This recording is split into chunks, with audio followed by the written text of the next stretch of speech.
Um, but tonight is a night that we celebrate all that's good about a sense of community. And, Danielle and Jim have been such big parts of this community for so long. Uh, Jim and Jim's work has defined so much of what goes on here. And I, maybe more than most people, have known that this is no surprise to me that Danielle would write this book because almost from the moment we opened, it became very clear to me that Danielle was quite the writer. She would show me a lot of what she had written.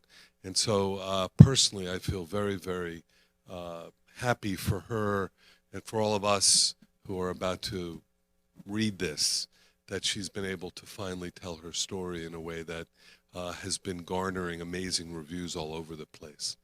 But I'm going to make my exit and bring on somebody that we all know and love, and someone who also has helped define this community and has brought rationality to this community in so many times. And when we see what's happening with journalism, and I don't mean that in terms of just here, but journalism across the country, and some of its failings and some of the changes that have gone on.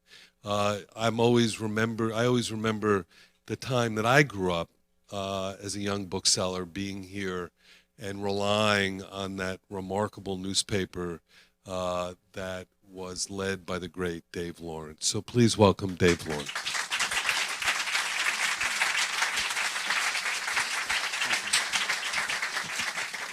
So y'all didn't, first of all, Mitchell is a treasure in this community, and y'all know it, right? And I just talked to my new friend from Fort Lauderdale who drove all the way here, and I asked her, because I truly didn't know, where's a bookstore in Fort Lauderdale? And we agreed that Mitchell Kaplan should have an outpost there as well. So you didn't come here to hear me, but rather the author, who clapped then. So I will be brief and be gone. Danielle Flood's book is literally a labor of love. It embraces more than a decade of thinking and writing and rethinking and rewriting, and it was preceded by decades of living.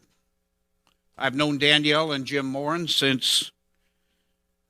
for back at least a quarter century. I've known their two children, Elizabeth and Spencer, seemingly all their lives. The Morans and the Lawrences have a lot in common, beginning with our friendship and embracing a journalism of values. But I want to tell you the most intriguing connection between Danielle and myself is that her real father, who is talked about in the book, was born the very same day, March 23rd, 1917, as my own father. So this is worth it just for this. So I've read more than once The Unquiet Daughter. I think it is an absolute masterpiece of storytelling. And I would tell you, as I get older, I'm more straightforward, that the greatest tribute you can pay to an author is to buy the book. Truly. And I hope before you depart here tonight that each of you will buy a book. A bunch of you already have. I've already made my own commitment, and Bobby and I have already bought 10 of our own copies. And we're not giving them to any of you. I was the person, Danielle knows this, who pushed Books and Books to double its order. So I've got a lot of credibility writing on this. So if you want to gore me, this is your opportunity, but save it for another occasion if you would. So I love the book, and a bunch of other people did too. So if you read what Caroline Leavitt, who is the author of 2 New York Times bestsellers, if you read her review, you would see, quote, holy moly, mother of God, ferociously honest, and gorgeously written. If you read Publishers Weekly, you would find that they called it a gripping story of self-doubt and self-discovery. And then an author whose name you'll remember, Joe McGinnis. Some of us are old enough to remember The Selling of the President in 1968 and a flock of books since. And he is gone now, but before he departed this earth, he read this book before it was published. And he called the book, quote, compelling, acutely honest, profoundly moving, without being whiny or cruel. And then he added, that's really rare. And finally, I give you what Danielle said as to why she wrote the book. I had no choice. It's the most important thing I have to give to the world. No amount of money can compensate me for reliving what I relived to write it. It will benefit others, and that's what matters to me. So what matters to you and me this evening is that we have the author herself with us. Ladies and gentlemen, Danielle Flood.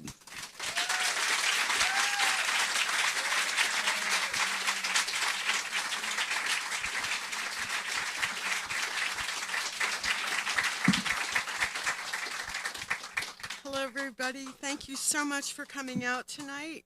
Thank you so much for coming out tonight. Thank you, Dave, for doing all of this. You make me want to cry now. And thank you to Mitch, our wonderful host. I have been wanting to finish a book and come and do a book signing here since such a long time, since I think it was my daughter threw up in his pocket. And I'm really glad it happened when she was a baby and not, but so, and then, they went to Alexander Montessori School, then they went to Riviera Day School. I still wanted to have a book signing at Books and Books, and then they went to New World School of the Arts, and I still wanted to have a signing. And then my son was about 25, who said to me, Mom, all my life you've been writing a book.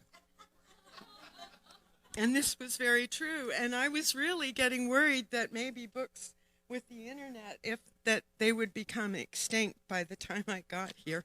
So anyway, so we have a little ha-ha, and I thought we'd do a little, I thought we'd just drop into the book for a few minutes before we start at the beginning. Just to show you a little bit of a different environment for a child. And so I'm going to begin, and then we'll go to the beginning. Blaise Starr, the burlesque queen, was probably the most stable of my live babysitters, though our relationship was short. There was a nanny whose name I forgot, who got fired for smoking when we were on the road in Louisville. There was a German governess, Martha Uckert, more about her later, and then there were the dozens of nuns. From the time I was almost 10, when Mom began her career as a dancer, Blaise babysat for me, and I began going to school and camp with nuns. Sex became the root of certain tension in my life. The nuns were obsessed constantly with being opposed to it without mentioning it specifically. My mother was so volatile about any possibility of my personal involvement with the opposite sex that long before my body took on any appearance of womanhood, the subject of having anything to do with boys or men mortified me or embarrassed me, and did so for years. This, I now understand, was part of her deliberate and successful crusade to keep the details of sex from me that resulted in my being, as a child, somewhat a prisoner. I was never allowed to go to another child's house to play. When I was 9, I disobeyed her once and went to a female classmate's house after school. We spent a long time jumping on the bed of her absent parents. It was glorious, unforgettable fun. When I got home 2 hours late, my mother made me strip naked in the living room and lay face down on the carpet. I thought for a moment, this is it. She's going to murder me, probably stab me in the back with a knife. Instead, she whipped my backside with a small branch from a willow tree about 20 times. I couldn't sit. The welts took days to heal. I never disobeyed her again. The humiliation that went with stripping naked, then being whipped, did not make it easy for me to remove my clothes in front of someone for much more than a decade. I did not associate it with affection or fun. Of course, my mother never explained anything about what physically happened between a man and woman during sex. I learned nothing about it locked in backstage dressing rooms. I never heard four-letter words in those days. I heard my mother say merde about twice in my life. The nuns did not explain sex, only indicated or inferred that anything to do with it was bad. So my mother had an operation to get her boobs bigger a long time ago, before it became fashionable. And here we have, I decide that when I grow up, whatever breasts I get are the breasts I will have. I expect the nuns with whom I spend my days would prefer that too. They never want to talk about body parts. They especially don't like you to even touch yourself. I know because of the summer before at Camp Maryland on St. George's Island in the Chesapeake Bay. I am taking a shower. I see these black Oxfords just below the curtain of my stall. I put on my towel and pull back the shower curtain, and kaboom, right there is a nun. She says, "What did you wash yourself with?" And I say, "Soap, sister." And she says, "Where's your washcloth?" And I say, "I forgot it." And she says, "You touched your body with a bar of soap?" And I say, "Yes, sister, and my hands." And she says, "You touched yourself with your hands?" Her face is tight and red. Her voice is tense. So I explain, "To spread the lather with the soap, sister, I used my hands." She repeats, "You touched yourself with your hands?" It is as if she were saying, "You stole something." I feel like I can't talk anymore. My face feels hot. I feel as if I've done something wrong. But what? I'm afraid she's going to have me thrown out of the camp. "Never do that again," she says, loud now. "No, sir. Find that washcloth." "Yes, sir." So that was this tension, the nuns, very tense about sex. And my mother, very, very, very tense about it also. So I'm going to read from the beginning, which I like very much. I guess I like all of it.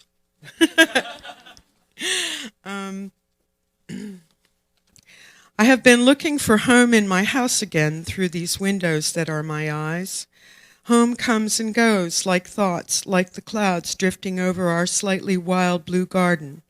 It doesn't make sense, for I am loved by my husband and our children who scamper in and out during the day. I am loved by the dog even, who likes to listen with me to opera in the evening. Still, the feeling that home is somewhere in general and nowhere in particular returns quite predictably when I remember my mother. She was beyond liberated in the feminist sense, a maverick. She did what she wanted to do, discarding convention and often motherliness, like a dancer peeling off clothes. Her ex-husband called her the Dragon Lady, for she was dangerous, especially when she was bored, and she was easily bored. She could inflict pain and just as readily radiate charm. In a thick French accent, she would say, "Who cares what they think, Dani?" And then she would laugh, throwing her head back. It was a laugh that drew close those who loved her or sent them scattering, me amongst them. Even now, as the ashes of her remains play in the wind in France, the thought of her threatens to shake the center of me. Yet I prevail. I lived for decades in mystery, what she did and did not do, and what she did and did not tell me, about who she was, who I am. Our past made me a writer. Even as a small child, I could sense that something was missing. What was evident didn't quite fit together. This formed me, made me spend my life learning to find the words and arrange them, to be ready, poised for the answers, made me curious, driven to find out what I needed to know, made me haunt when pieces of truth emerged, my dear England, that I had always inexplicably loved. And then I found out as much as I could. After I found out as much as I could, I floated for a while, like a ghost, if there are ghosts, resting, reflecting, recuperating. I wrote about anything but what I knew I was born to write, avoiding the subject, hiding for years. Then I had children. Aha! Then came some perspective. As they passed from stage to stage, developed, I became struck by the contrast between their experiences and mine when I was their age. The realization, like a vague picture coming into focus, became stark, and I knew it was time to tell. It has taken me more than half a century to get here, tapping at the keys of my life, for I have been embarrassed, ashamed, and afraid that I might die once I tell the story, as if it is all there is of me. But that is not so. Finally, I asked them, the children, well, teenagers, what will your friends think? I asked my daughter on the back porch and later my son while driving in the car. I was startled by their separate answers. They said, "Who cares what they think, Mommy?" Something happened in Saigon. For most of my years, I knew only that I was born there. Later, I learned that the English author Graham Greene was there many times when my parents were living there, gathering material for his classic novel, The Quiet American, which became 2 movies. The second one, released in 2002, starred Michael Caine. It's about a love triangle in Saigon between an older British man, his young Vietnamese mistress, and a young American Foreign Service officer who falls in love with her and asks her to marry him. I came from a love triangle much like the one Greene describes in his novel. I am a sequel he never wrote. From what his authorized biographer says, Greene knew much more about my beginning than I did. He knew about my 3 parents. Greene first arrived in Saigon in January 1951 during the war between the French and the Vietnamese Communist Revolutionists, the Viet Minh.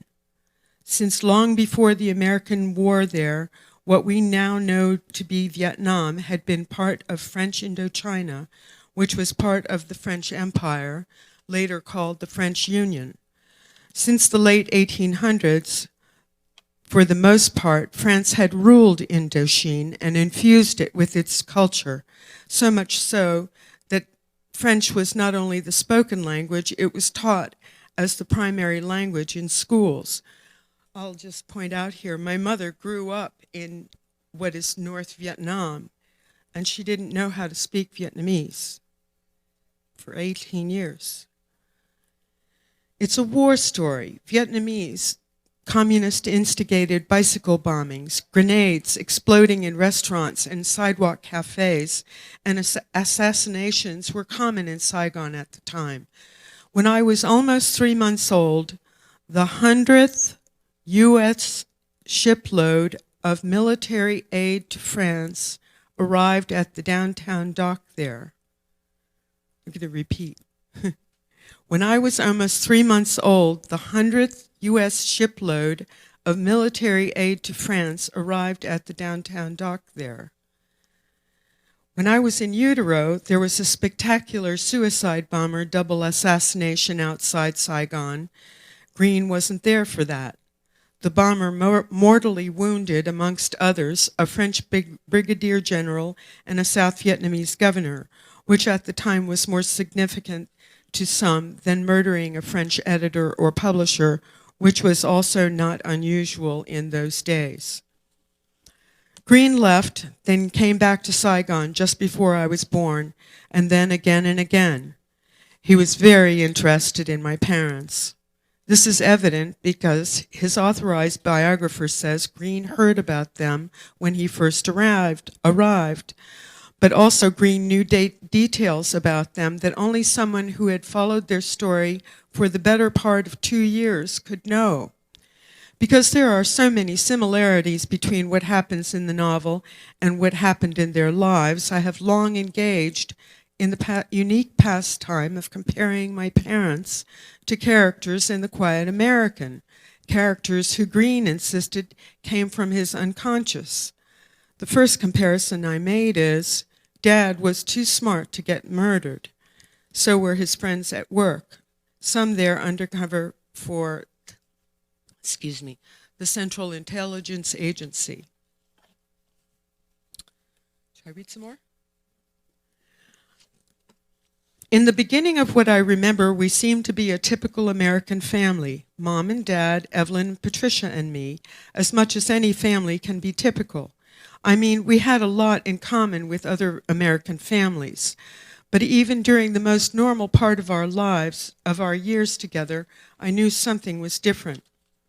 It is 1957, and we live in Silver Spring, Maryland, near Washington, D.C., with my U.S. Foreign Service officer father, Jim Flood, and my mother, Susie, who has many teakwood trunks filled with silk and brocade oriental dresses and shawls and Buddhas about the house, even though we go to Sunday school because we are Catholics. The sounds are of Wonder Bread popping out of the toaster mixed with me, age 6, and Evelyn, age 5, and Patricia, age 3, shouting, "Me first!" or crying in harmony as we stand 3 abreast as we wait for our spankings in the laundry room.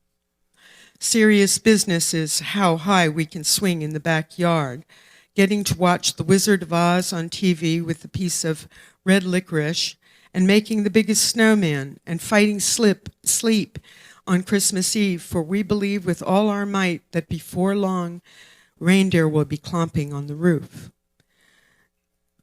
They have many cocktail parties with people in evening clothes, and sometimes formal gowns speaking French and Southeast Asian languages, playing roulette until 4 a.m. We think that's what marriage will be like when we grow up. Evenings in Cinderella dresses with a husband as handsome as Dad. So I'm going to jump here to the end of this stage where I'm trying to explain to you that there was a life, we had a life that was somewhat normal, whatever normal means, but I think you get the gist of what I'm saying. And I am reading upstairs when I hear the front door slam. It is a sunny afternoon, a Saturday, no school. I am 8, Ev is 7, and Pat is 5. It's a big slam, and Mom is not yelling at Ev and Pat for it, so I am curious about the silence that follows. I go downstairs and find Mom sitting at the dining room table in front of the big silver samovar. She's staring straight ahead of her. I run to the front window. Ev and Pat are climbing into a big yellow taxi, and Dad is standing there. He begins to fold himself into the back seat beside them as I run to the front doors, but by the time I get through the first one with its glass window and the second big wooden one, and down the front stoop, the taxi has pulled away. "Hey," I yell. I run down the walkway and out to the sidewalk. "Dad," I yell. I wave my arms, hoping Dad or Ev or Pat will look out the back window, but they don't. The taxi is a block away. They can't hear me. I stand on K Street for a long time, watching the taxi getting smaller. Then I go inside. Mom is crying. I get scared and start crying too because I've never seen her cry before. I stop to catch my breath and ask, "Why didn't he take me too?" She shakes her head and cries some more. "But I want to see him. What about me? I want to go with them too." "You can't," she says. "And why?" "Because they are going overseas." "But what about me? Why can't I go?" "Then who will take care of me?" she says. I feel the pulling inside, the tearing of allegiance. How can I leave her all alone? And so I say, "I'll take care of you, Mommy." You were so much work, all of you, she says. I decide I am not going to be any work. I go upstairs. My sister's room is a mess of doll heads and legs, broken crayons and paper with Pat's triumphant scribbling on it. I get a broom and sweep. I make the beds. Miraculously, it seems, the room stays neat for the rest of the day and night, and for the next day and the next. Life, I think, may become less hectic. Perhaps, finally, I will have Mom all to myself. Not exactly. We never live again together. We never lived together again. Mom and Dad and Pat and Ev and me. After what was to come, at least we knew what it had been like to share, for the most part, peace and predictability. Thereafter, that life would forever seem like a distant fantasy. Thank you. Thank you.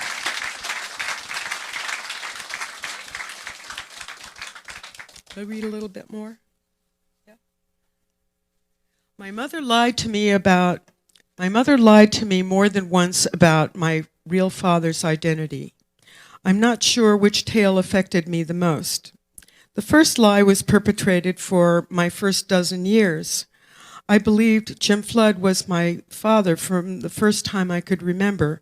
Because I loved him so much, it was for the rest of my life impossible to not think of Dad, Jim Flood, as my dad, even though my mother told me on a particular afternoon that someone else was my real father. She did this in timeless minutes that still feel surreal. She said my real father was a British intelligence officer in Saigon, and so I thought he must be really intelligent. I felt proud and hoped I had some of his intelligence. She said it didn't matter that they weren't married, which I didn't like. By then, the idea married and lived happily ever after had become part of my sinew. She said he was very nice, but she did not know where he was. She said she couldn't look for him because she married Dad and had come to America. Being 12 in 1964, I was ignorant, naive, and gullible, far more so than someone that age normally would be these days. Then, more than 50 years ago, romantic relationships were generally not put before children in complicated ways on TV, in movies, or in books that we saw. Children were children and grown-ups were grown-ups, and as far as I knew, whatever grown-ups said was true. I absorbed all this and thought, what a romantic, sad story. I sort of felt sorry for her, because I was aware that I had also lost out on this situation. Then she gave me a photograph of a handsome man who did not look like me, but who did not look unlike me. I accepted this as proof that what she was saying was true.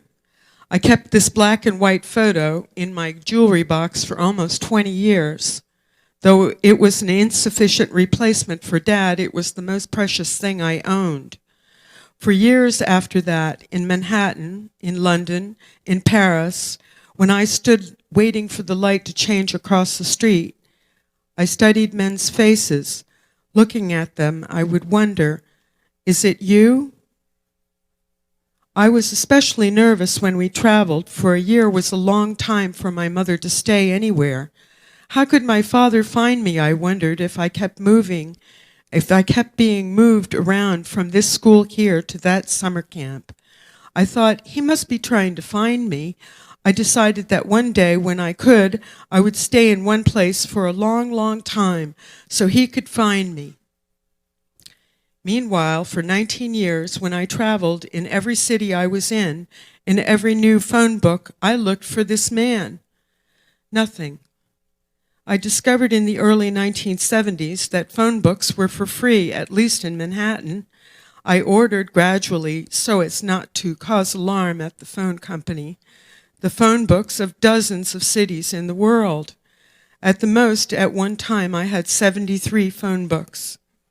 I kept them in my brownstone apartment on the West 74th Street in the kitchen cabinets.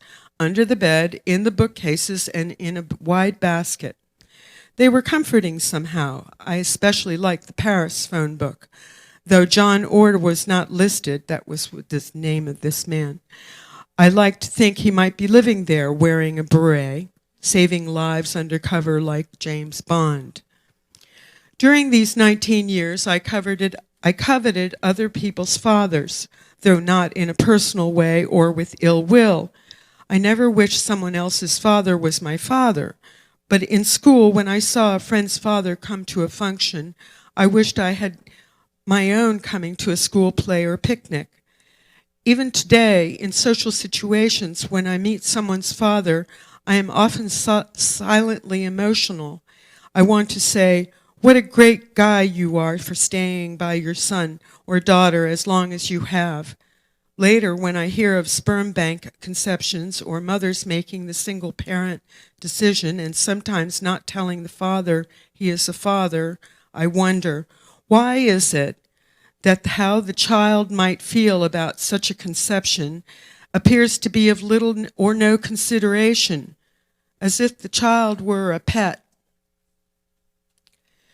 There was one slight moment, 18 years after my mother told me about my secret agent father, when I felt that she knew more about him than she had let on. I had shown her a story I was proud of, a magazine story. In it, I wrote that I am middle class, when I meant to say that I was an average citizen. My mother objected to this. She said, "You are not middle class, you are high class." I said, "How do you know this?" I stared at her. Did she know something more, where he was, more than what she had told me? It felt like the answer was circumnavigating my head, invisible, intangible, and I couldn't capture it. She said, "I just know." Then I thought about men she had dated. They were all somewhat genteel. I guess that was it, that he had been a genteel intelligence officer. After all, I thought, gazing at her middle-aged but still beautiful face, she wouldn't dare withhold information about my father from me. Who would do that? I was almost 32 the third time my mother lied to me about who my father was. This time she said she had lied about the secret agent and that my father was a Swedish businessman in Saigon.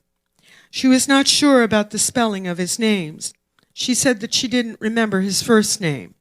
By then, almost 2 decades after the "your real father is" conversation, she had done so many things that made me feel excavated. I was wary when she phoned.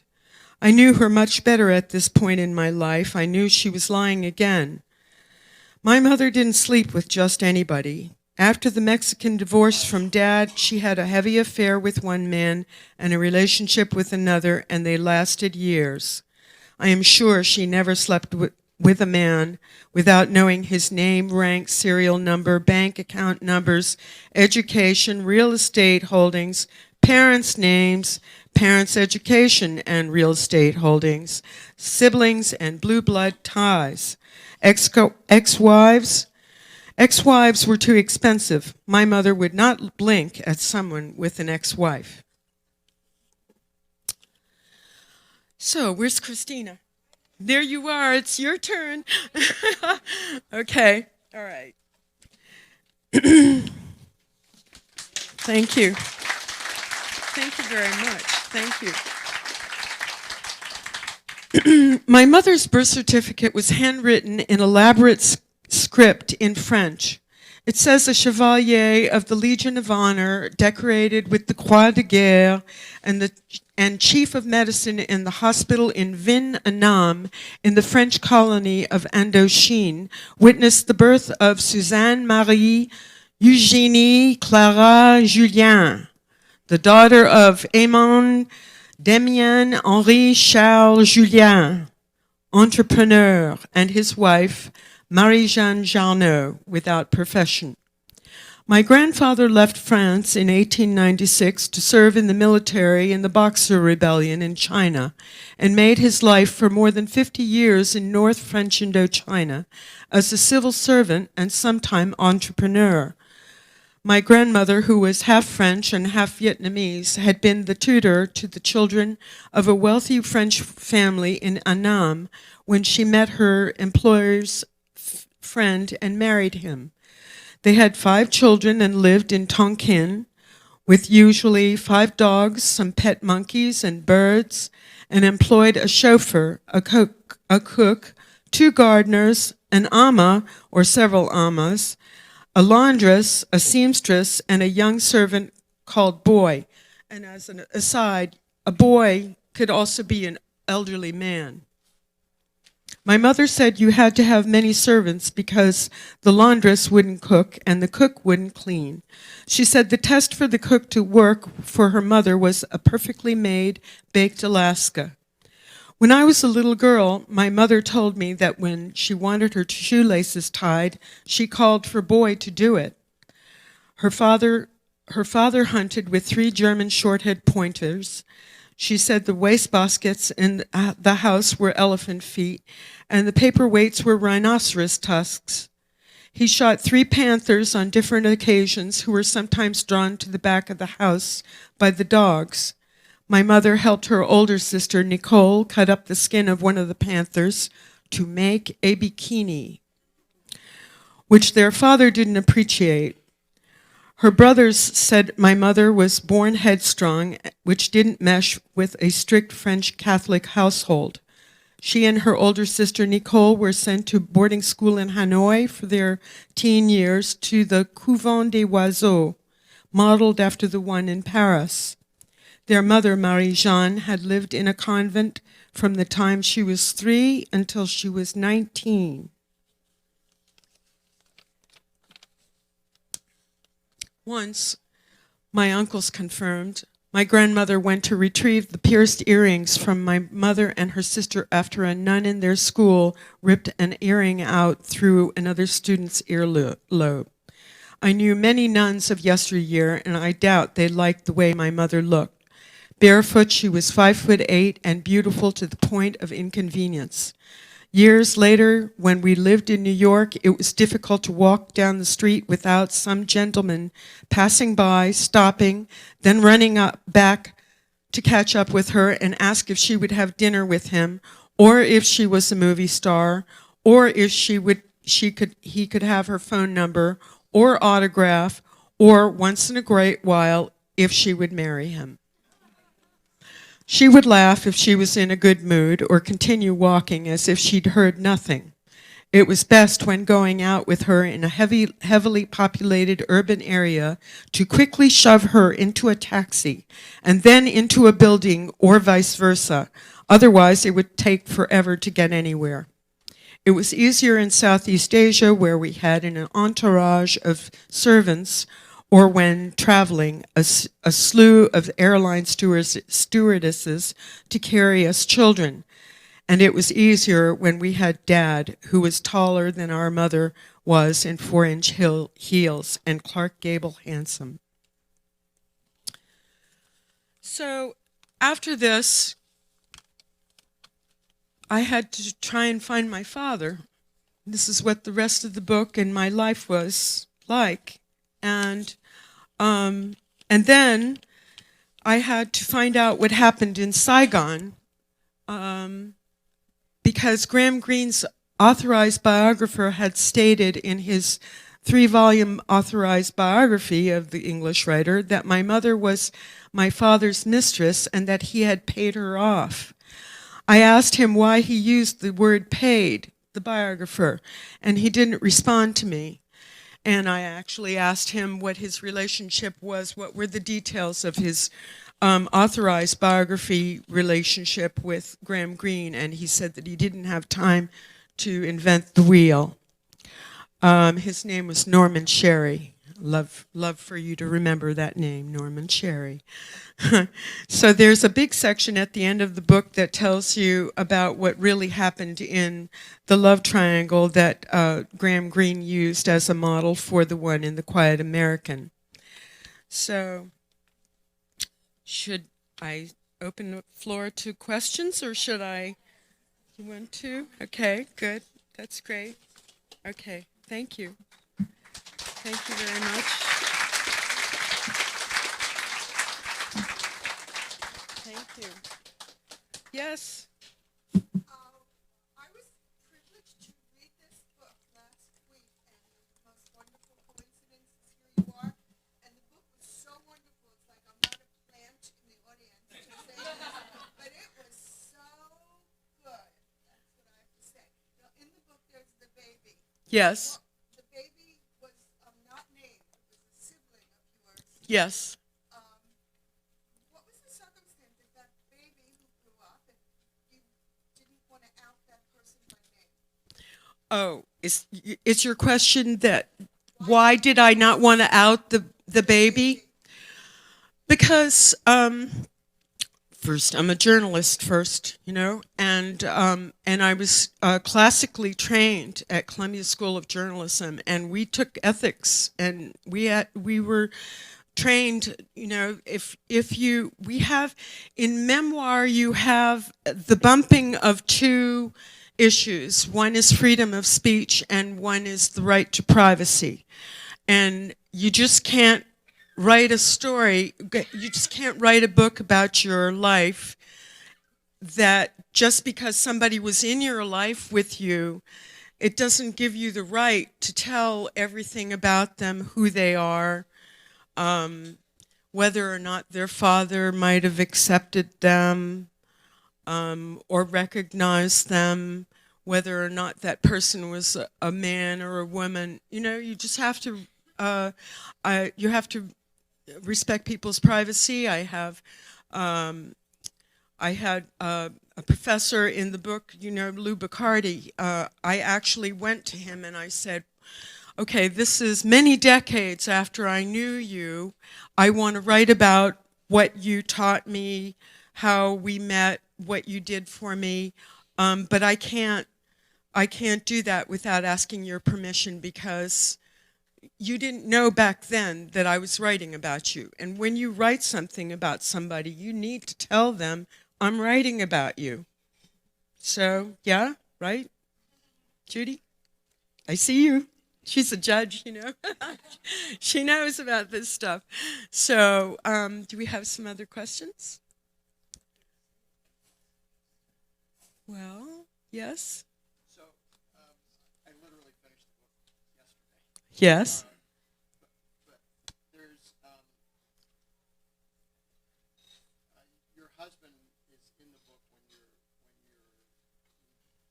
especially when you're looking for and find your father, and I'm wondering, there's not a large amount about his influence on you or how he affected you, how Jim affected you. Oh, how Jim Moran affected me? During that whole process, because the process is so complicated. Yeah. And there's so many emotions that you're having Yeah. through this process. And given his kind of worldview and sense of humor and things like that, Yeah. how did that I don't think that it would have been possible for me to find my father. I wouldn't have tried. I don't think I would have taken that step, actually tried to find my father, if I didn't have someone as stable as Jim Moran behind me. I just couldn't do it.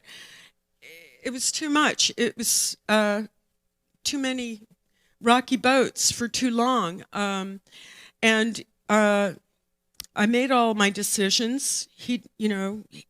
But he was there. I don't know what was going to happen. Was I going to fall apart? I don't know what was going to happen, but there were rough times when, as you will see in the book if you read, there were rough times when there was a man. We didn't know if he was my father. And I was not about to, just because somebody said this person might be your father, I didn't want a maybe father. I didn't want, I wanted to know. And I was, there were times, we don't have the internet. And he was in England, and I was in Coconut Grove. And you can't just pick up the phone and call people and say, well, let's straighten this out now.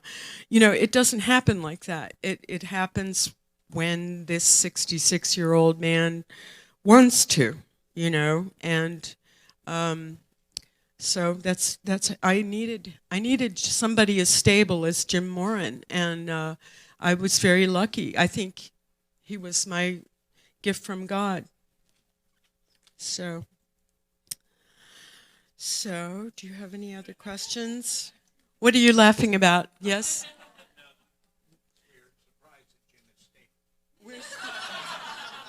I'm surprised that he's stable. Artists are supposed to be crazy, drunk, stoned people, and he's just not. He's just, well, there are some things now. Yes. What can I do? Jan, thank you for speaking. It's amazing to hear your story, and I'll read your book. My question is the challenges you went through as a kid, how did you, or who were you for your kids? So you could really be that mother. Say that again. Yeah, so as the challenges you went through as a kid, Yes. how did you take those challenges and what you learned and what you went through, and who were you for your kids? Okay, I was June Cleaver. I watched television and movies on WOR Channel 9. I learned many values from American television.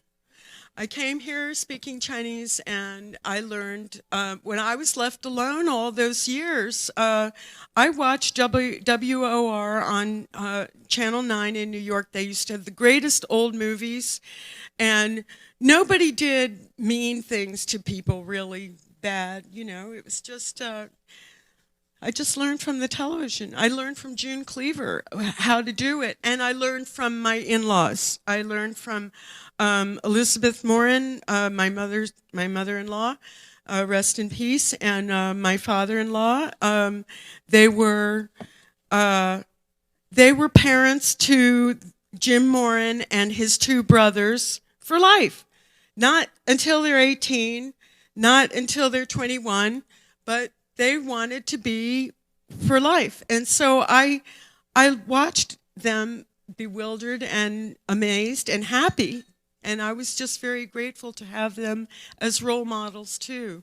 And also, people came along like Dave Lawrence and Bobby Lawrence, and you won the Family of the Year award. Many, many wonderful people that I met. Judy Krieger, Julian Krieger. I had a shrink. I think she's here for a little while one time. There are lots of people that you learn from. I didn't learn that much from. It wasn't just there. You learn it from other people. You choose. Oh, June Cleaver.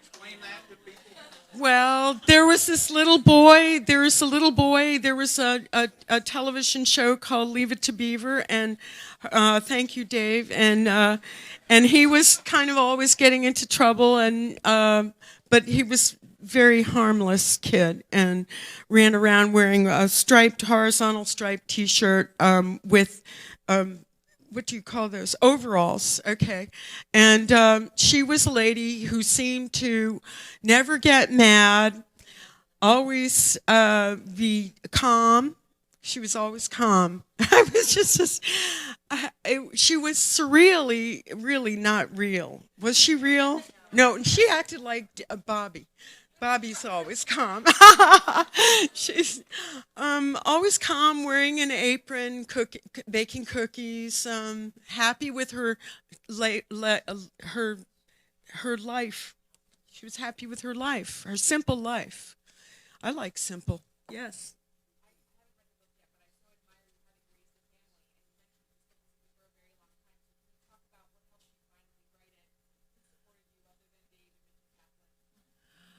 What made me finally write it?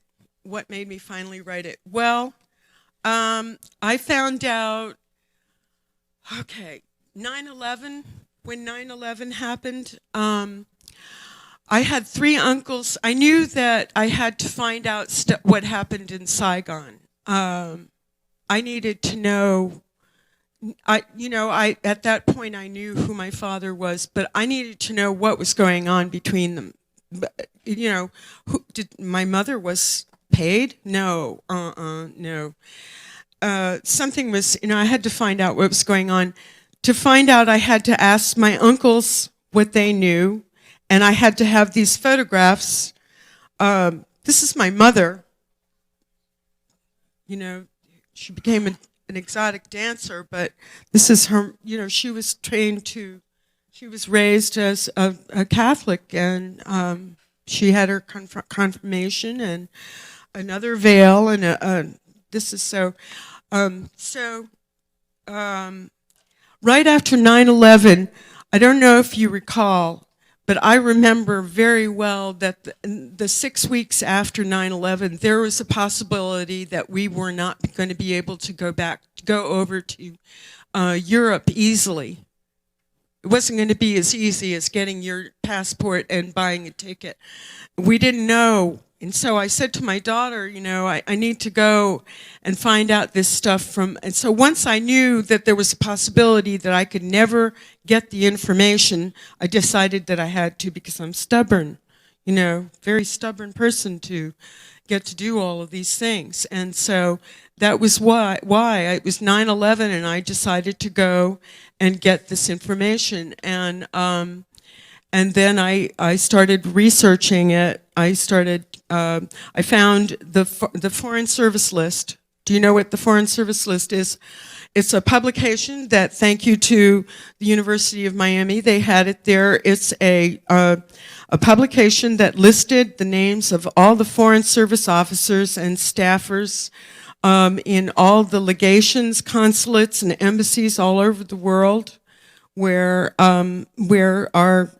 our people were, and if you, so I got these names, and then I found out where they went to school by checking another one called the Biographic Register, and I would find, for example, Tom Peck. He was the witness at my parents' wedding, and he gave me a lot of information. He was a career undercover CIA officer. He's going to be 90 in this fall. And I found him through writing to him through Princeton. I found out he went to Princeton University. A lot of people stay in touch with their universities, and so I wrote to Tom Peck, and he called me up, and I said, "I've been looking for you, and I'm sorry." He apologized for making it so difficult to find me, but these people. There were a couple of dozen Foreign Service officers who really gave me a lot of help, and because they wanted the record to be straightened out, for I should know where I came from, and straighten out the Graham Greene business, because it needed straightening out. You'll find out in the book. Yes, Joe Manning. Danielle, you showed a lot of courage in writing this book. Thank you. Applaud you, and you're honest. In our own family, my daughter's mother-in-law, a few years ago, she was adopted, and she suddenly, at the age of 74, decided she wanted to find out who her mother and father were. Oh, Too late. It was too late. Everybody had gone. Her mother had died. Anyone who could tell her anything about this relationship. wow, Her very young mother and an old man, they were gone too. wow. So this book gives hope to people who need to find out about themselves. Do it now. Yes, Joe Manning is saying that she had a relative who tried to find her family too late in life to find out all the information. I think I was just lucky. And I think that God did all this too, some of this setting into motion, the 9/11 business and the doors that could possibly be shut, and going after to find that information. Is there anything else? You're welcome. Thank you. Thank you for having us this week. Thank you. Danielle did a beautiful job, didn't she? Let's give her another big round of applause.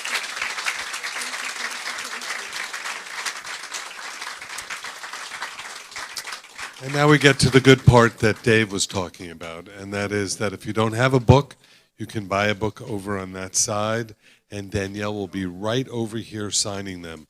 And those of you who are watching online, if you'd like a book, just call the bookshop. The number is right on your screen. And we will be more than happy to send you the book with free shipping as well. So again, thank you all for coming, and we hope to see you next time. Bye.